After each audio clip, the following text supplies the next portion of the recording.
first 10 minutes, you could pretty much tell the guys who were in shape and the guys who struggled a little bit. But Kobe looked good. Steve was in great shape. Both of those guys did, probably 3/4 of the practice. Basically had to ask Kobe to, once you shut it down, we got another one tomorrow. And, he went through one more drill and then, shut it down. But he said he felt great. He wanted to go more. But, right now it's just a progression of just going a little bit a day. Today was a great starting day, and then we look forward to tomorrow. The players are talking about a lot of emphasis on defense. Is that going to be kind of a hallmark? Every day. Every day. Until I get to the point where I don't think we need to. And I don't think that's going to happen. So, I know, in my years of playing and coaching that's what wins championships, and that's something that we got to, continue to focus on every single day. Byron, it's your dream job. How did it finally feel to coach the Lakers today? Felt great. Felt fantastic. I think for the first time I relaxed, because I had players out here and was able to do the things that I do, so it felt normal and it felt right.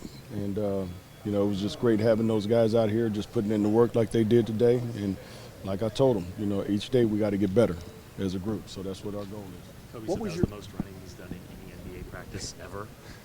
Does that surprise you in any way? No.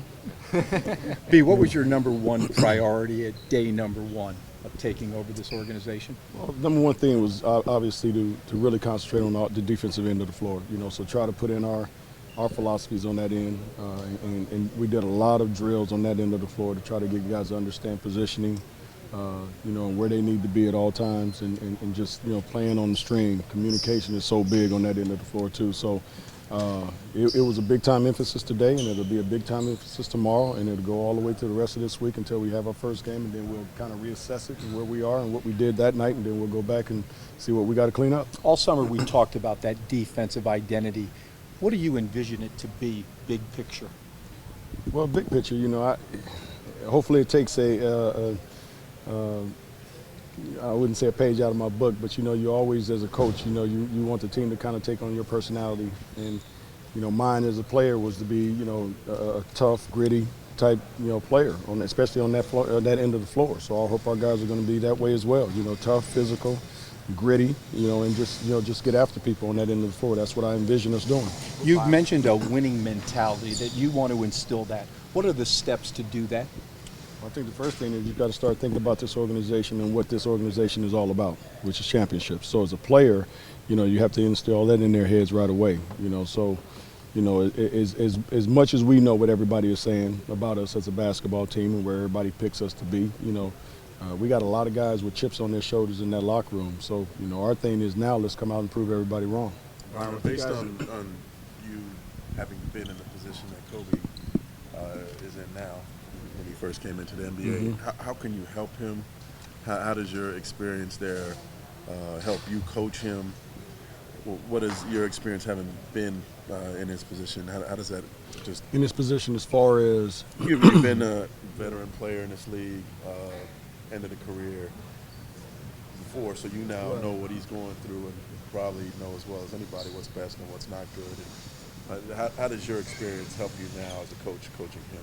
Well, it's going to give me a pretty good insight on some of the things that are going on. I'm going to be able to see things because I've been there, that he's going through and kind of talk to him about some of those things. But again, today, in watching him and us having conversations on the floor and talking about what we were doing at that particular time, as I said before, I'm going to use him like he's another assistant coach, and he sees things out there that's a little different sometimes than other people see. So I'm going to help him as much as possible in some of the other areas, and I know he can help us as a team in some of the areas that are going on that floor. So to me, it's a win-win situation. Can you see him being a head coach one day? No, he's too tough. he would probably be a whole lot more demanding, than Pat Riley and myself and guys like that. So it probably would be tough. And plus, he would expect guys to play like him, to have that type of passion that he has for the game and to have the love for the game that he has and that commitment. And guys these days just don't have that like he does. So he's a dying breed. So I don't think he would bode well if he wanted to probably coach. How does it help you that you come in with that trust from him? Other coaches had to gain it, right? Work for it, but you guys have a history. How much does that help too? Big time. Obviously it helps big time. I know I can go to him. He knows he can go to me. We know we're on the same page because we know what this organization is all about. So it helps big time. Anyone stand out as far as conditioning? Really in good shape?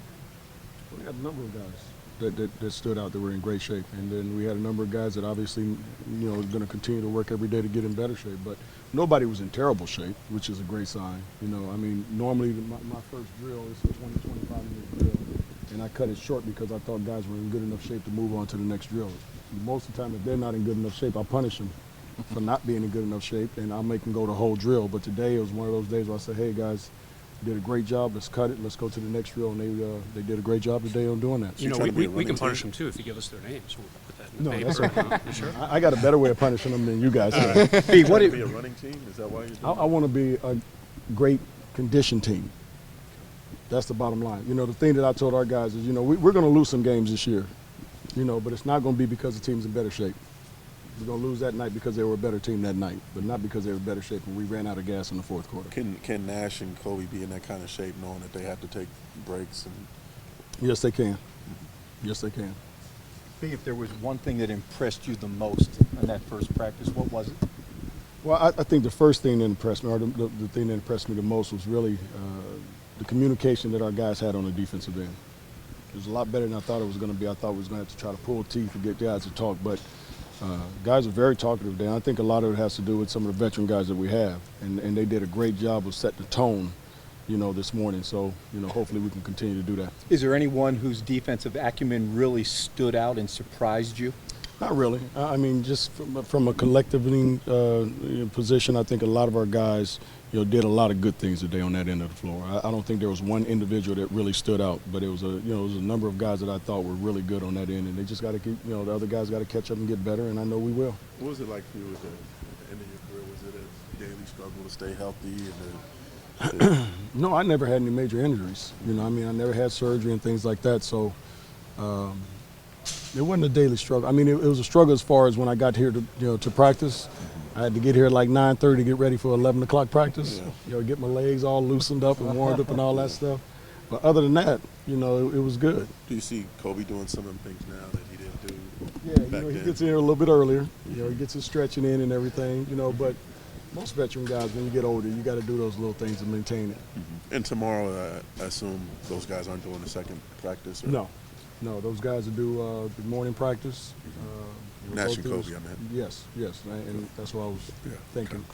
But they'll do the morning practice, and they probably, I still don't think I'll have them do the whole morning practice, but I want them to get the scrimmage in. I think that's important for both of them because they haven't played a lot of basketball over the last year, and I think both of them want to get that scrimmage in. They want to play, which is a great thing.